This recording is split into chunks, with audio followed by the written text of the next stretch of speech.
Bom, minha convidada de hoje é uma pessoa muito querida, especial, que trabalha com a gente aqui. E, né, Priscila? Ela veio de uma maneira diferente, né? É a maneira que eu acho que a maioria dos brasileiros sonham em vir. Viu? No caso da Priscila, o marido dela conseguiu emprego ainda estando no Brasil. E aí a empresa trouxe, né? Patrocinou a chegada, já veio com o emprego, tudo arrumadinho. E a Priscila veio com o visto que autorizava ela também trabalhar, né? E além do visto, veio com 2 filhos. 2 bebês. 2 bebês. Então conta um pouco pra gente, né, do que vocês, como esposa e mãe, né? E ter vindo pro Canadá nesse jeito, que seu marido já estava com tudo organizado e você teve que abandonar sua vida no Brasil e começar tudo zero aqui. Então, como é que foi esse primeiro impacto, né, de chegar em Montreal? Foi difícil o começo, foi um pouco assustador, porque eu vim com 2 bebês, né? Um menino de 9 meses e uma menina de 2 anos, sem falar inglês, sem falar francês, muito apreensiva porque meu filho tem um pouco de bronquite, então eu tinha muito medo. Eu falava, como é que eu vou falar? Como é que eu vou chegar nos médicos? Eu vou deixar minha vida no Brasil, que eu pedi a conta do trabalho, decidimos vir os 4 juntos. A gente fala que veio os 4 e 12 malas pra cá. Então viemos assim, sem pretensão de voltar, vamos ficar, vamos fazer acontecer. Foi difícil no começo, graças a Deus encontrei um bom pediatra que tinha muita paciência, que usava o Google Tradutor para falar com ele. Encontrei muita gente legal aqui, muita gente me recebeu muito bem, encontrei anjos aqui no começo, que me ajudaram a me adaptar. Procurei uma casa perto de uma brasileira, não pra ir direto toda hora na casa dela, mas pra eu me sentir mais tranquila, falar, poxa, tem um brasileiro aqui, não tô sozinha. Não foi fácil encontrar escola no começo, a gente teve que procurar muito, porque visto de trabalho te fecha as portas para algumas coisas, como a escola, todo mundo faz a francização, eu penei um pouco, mas consegui, comecei a fazer. Primeira semana eu chorei bastante porque eu não entendia nada, mas depois as coisas foram fluindo, foram acontecendo. Meus filhos tiveram uma adaptação fenomenal aqui, maravilhosa. Minha filha com 1 mês, 2 anos, criança absorve tudo muito rápido, ela já começou a falar inglês, já começou a falar algumas coisas em francês. Meu filho também entende as coisas, então foi muito bom. Está sendo muito bom, né? Esse é o nosso 2º ano aqui e a gente só tem que agradecer, porque depois passou a fase mais difícil da adaptação, as coisas foram fluindo muito bem.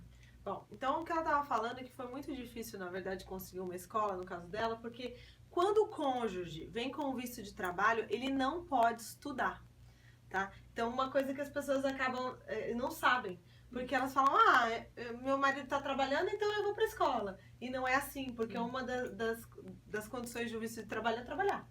Sim. Então, você tem que arrumar um lugar onde você consiga explicar, olha, para eu arrumar um trabalho, eu preciso da língua, eu preciso aprender o francês, eu preciso aprender o inglês. Então, em muitos dos casos, o cônjuge acaba estudando numa escola privada, né, de idioma, porque não consegue vaga, ou faz um curso aí de 6 meses, mais ou menos, que é o limite permitido, e depois vai buscar trabalho. Bom, então nós vamos partir agora, né, os seus filhos eram pequenos, para eles não foi difícil arrumar garderie? Particular não, a gente começou na particular e depois de 1 ano e meio aqui, aí eles liberaram subvencionado. Mas o começo foi a particular, não foi difícil porque particular você acaba encontrando mais fácil. E foi super fácil a adaptação deles, mesmo eu não falando a língua. As professoras ajudaram muito, as crianças se deslancharam.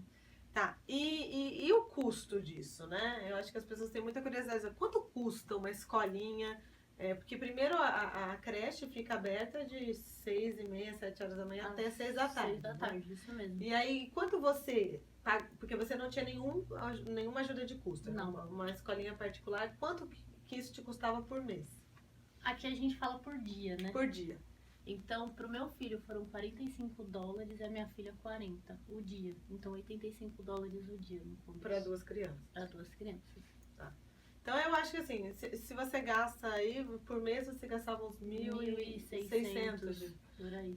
O que hoje, se você pensar numa escola em São Paulo, uma escolinha Sim. que fica aberta das 6h30 da manhã às 6 da tarde, você vai gastar mais do que isso. Mas pra Mesmo dois, trazindo para dois, né? Pra E dois, mesmo sim. convertendo pro real. Isso. E lá eles forneciam, eles davam comida, Alimentação, tudo incluso. Você levava fralda, as coisas que a criança precisa, assim, a fralda, a pomada, mas a alimentação eles davam, cuidavam muito bem. E depois seu marido conseguiu abater isso do imposto de renda? Conseguiu, depois de um ano, teve abatimento de 50% do valor no imposto de renda.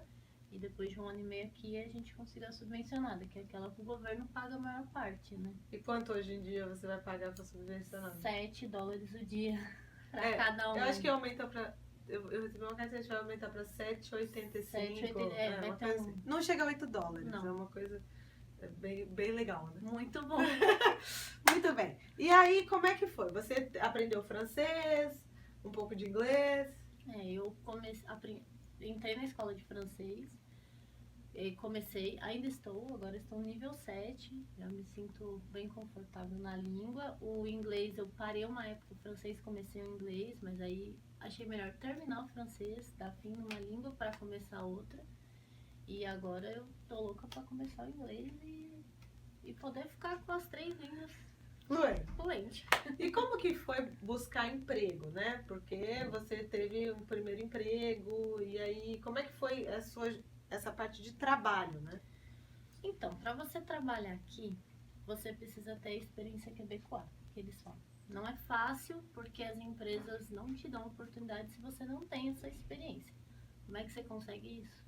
Começa a conhecer pessoas, começa a conversar, e aí uma alma veio e me falou, faça benevole, que é trabalho gratuito, trabalho voluntário.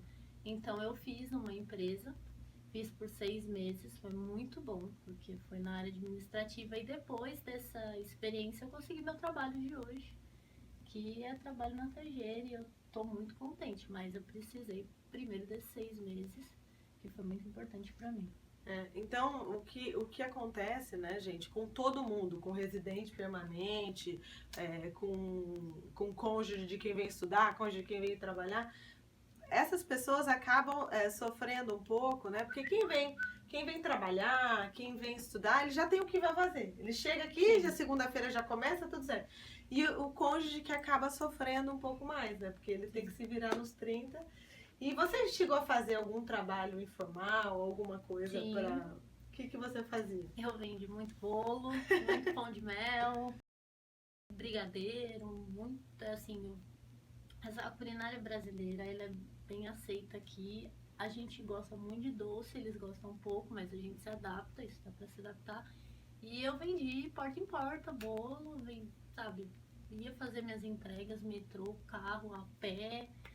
Pra poder se virar, porque o brasileiro, a gente tem muito isso, a gente não consegue ficar parado, a gente quer correr atrás das coisas, enquanto não vem o curso, não vem o trabalho, a gente não consegue essas oportunidades, a gente se mexe.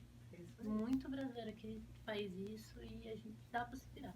Bom, e pra gente terminar aqui, qual que é a dica que você dá pra uma mulher ou pra um homem, né, que estão assim, estão nessa situação no Brasil, esperando chegar à vista do cônjuge para vir imigrar, e eles vão ter que trabalhar, né, enquanto o cônjuge estuda ou buscar trabalho. Qual que é a dica que você dá para uma pessoa que está no Brasil e que está te vendo agora, que vai chegar com a mesma história que você?